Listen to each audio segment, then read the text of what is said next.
ایک دفعہ حضرت علی ایک یہودی کے پاس تشریف لے گئے اور جناب سیدہ کی چادر گروی رکھ کر کچھ قرض لائے۔ اس نے وہ چادر ایک کوٹری میں رکھ دی۔ اتفاق سے اس کی زوجہ کسی کام سے کوٹری میں آئی۔ اس نے دیکھا کہ کوٹری ایک عجیب و غریب نور سے درخشاں ہو رہی ہے۔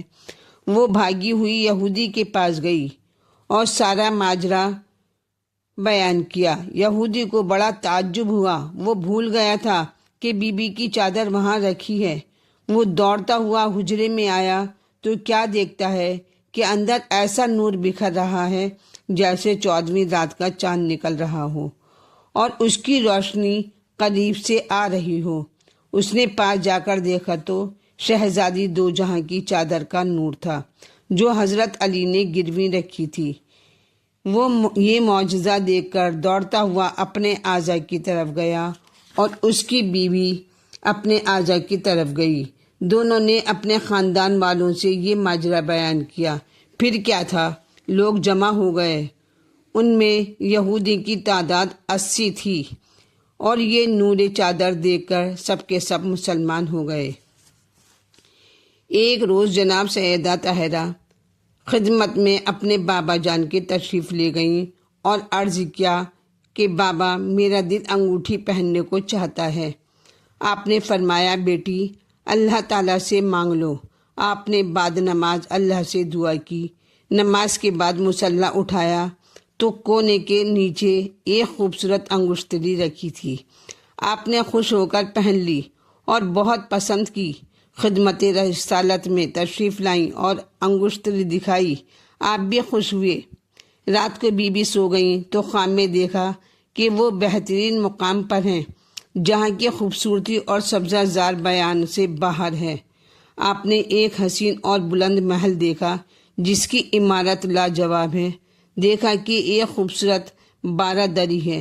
اس کے اندر ایک سونے کا جڑاؤ تخت بچھا ہوا ہے جس کی خوبصورتی ایسی ہے کہ آنکھ ہٹانے کو دل نہیں چاہتا۔ آپ برابر اس کو دیکھتی رہیں۔ آپ کی نظر اس کے ایک پائے کی طرف پڑی۔ وہ جھک رہا تھا۔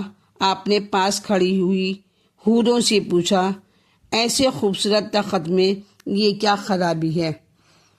ایک حور نے آگے بڑھ کر بڑے ادب سے سلام کیا اور عرض کی کہ اس تخت کی مالکہ نے اللہ سے ایک انگشتری طلب کی تھی۔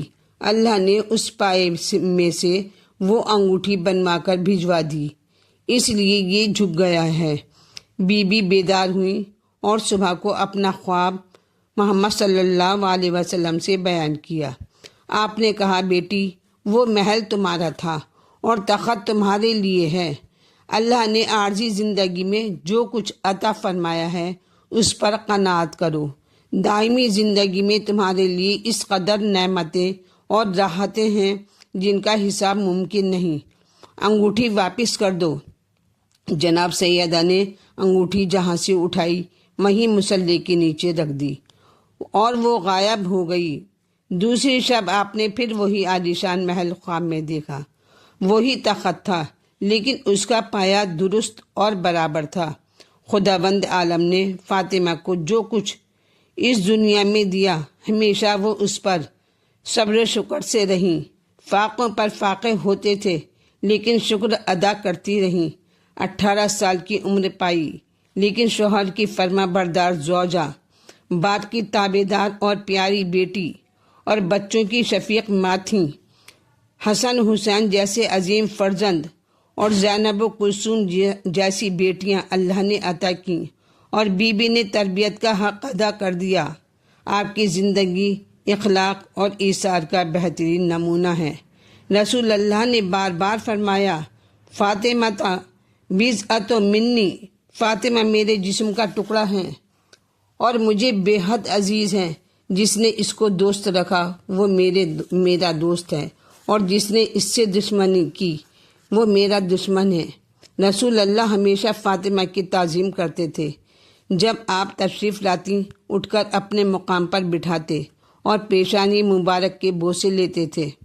امت کو دکھا دیا اور بتایا کہ مجھے یہ بے حد عزیز ہے اور جو مجھے عزیز ہے وہ اللہ کو عزیز ہے۔